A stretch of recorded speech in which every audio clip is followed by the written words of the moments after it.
আপনাদের ব্যাপারে দেশের শীর্ষ আলেমরা বলেছে জামাত ইসলাম কোন ইসলামিক দল না। জামাত ইসলাম ধর্মকে ব্যবহার করে রাজনীতি করে, যে কারণে আজকে শীর্ষ আলেমরা বলে এটা ধর্ম ব্যবসায়ী। বাংলাদেশের মানুষ ধর্মীয় মূল্যবোধে বিশ্বাস করে। শহীদ রাষ্ট্রপতি জিয়া রহমান একমাত্র প্রধান যিনি বাংলাদেশের সংবিধানে আল্লাহর প্রতি অবিচল আস্থা বিশ্বাসী হবে রাষ্ট্র পরিচালনা মূলনীতি। ইনশাআল্লাহ আমরা ক্ষমতা আসলে ওই মূলনীতি আমরা সংবিধান আনবো। আপনি রমজানের মধ্যেই দয়া করে নির্বাচনের রোডম্যাপ ঘোষণা করেন, আর না হলে আমরা রমজানের পরে আরো বৃহত্তর কর্মসূচিতে মাঠে নামবো। বাংলাদেশের মানুষ গণতন্ত্রের ব্যাপারে অত্যন্ত সংগ্রামী, সুতরাং বাংলাদেশের মানুষ আইনের প্রতি শ্রদ্ধাশীল। আমরা চাই, জাতীয়তাবাদী দল চাই যে বাংলাদেশ একটি সুন্দর ভবিষ্যতের দিকে এগিয়ে যাক। সত্য আল্লাহ তার শাস্তি নামিয়ে দিয়েছে আওয়ামী লীগের উপর, ঠিক না? বেটি বলছি ভাই আমার, আমি আর বক্তব্য না বাড়িয়ে শুধু জামাত ইসলামের উদ্দেশ্যে বলবো এইটুকু কথা, ভাই ইসলামের ক্ষতি করেন না। আপনাদের ব্যাপারে দেশের শীর্ষ আলেমরা বলেছে জামাত ইসলাম কোন ইসলামিক দল না। জামাত ইসলাম ধর্মকে ব্যবহার করে রাজনীতি করে, যে কারণে আজকে শীর্ষ আলেমরা বলে এটা ধর্ম ব্যবসায়ী। আমি অনুরোধ করবো আপনাদেরকে যে দয়া করে ফিতনা তৈরি করেন না। ফিতনা হচ্ছে হত্যাকাণ্ডের চাইতেও বড় অপরাধ, আল্লাহ পাক কোরআনের মধ্যে বলে দিয়েছে। সুতরাং এই ধর্ম নিয়ে বাড়াবাড়ি করেন না। আল্লাহ কোরআনেই বলে দিয়েছে যে বহু জাতি ধ্বংস হয়ে গেছে এই ধর্ম নিয়ে বাড়াবাড়ি করার জন্য।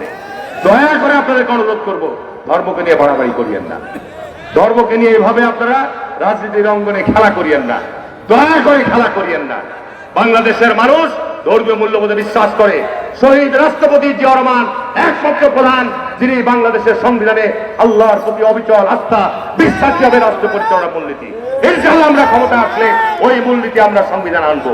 শহীদ রাষ্ট্রপতি জিয়া রহমান ধর্মীয় মূল্যবোধকে সমুন্নত রাখার অঙ্গীকার করে গেছিলেন। সুতরাং ভাইরা আমার, আমি সর্বশেষে বলবো প্রধান উপদেষ্টাকে যে আজকে সারা বাংলাদেশে কিন্তু জেলায় জেলা আমাদের সমাবেশ শুরু হয়েছে। আপনি রমজানের মধ্যেই দয়া করে নির্বাচনের রোডম্যাপ ঘোষণা করেন, আর না হলে আমরা রমজানের পরে আরো বৃহত্তর কর্মসূচিতে মাঠে নামবো। আমরা যদি এই সরকারকে অসহযোগিতা করি 24 ঘন্টা থাকতে পারবে ভাই? পারবে? তো সুতরাং আমরা অনুরোধ করব, জেলা প্রশাসনকে অনুরোধ করব, পুলিশ প্রধানদেরকে অনুরোধ করব যে আপনারা আপনাদের অতীত যে কর্মকাণ্ড, অতীত যে চরিত্র, সেখান থেকে বেরিয়ে আসুন। বাংলাদেশের মানুষ গণতন্ত্রের ব্যাপারে অত্যন্ত সংগ্রামী, সুতরাং বাংলাদেশের মানুষ আইনের প্রতি শ্রদ্ধাশীল। আমরা চাই, জাতীয়তাবাদী দল চাই যে বাংলাদেশ একটি সুন্দর ভবিষ্যতের দিকে এগিয়ে যাক।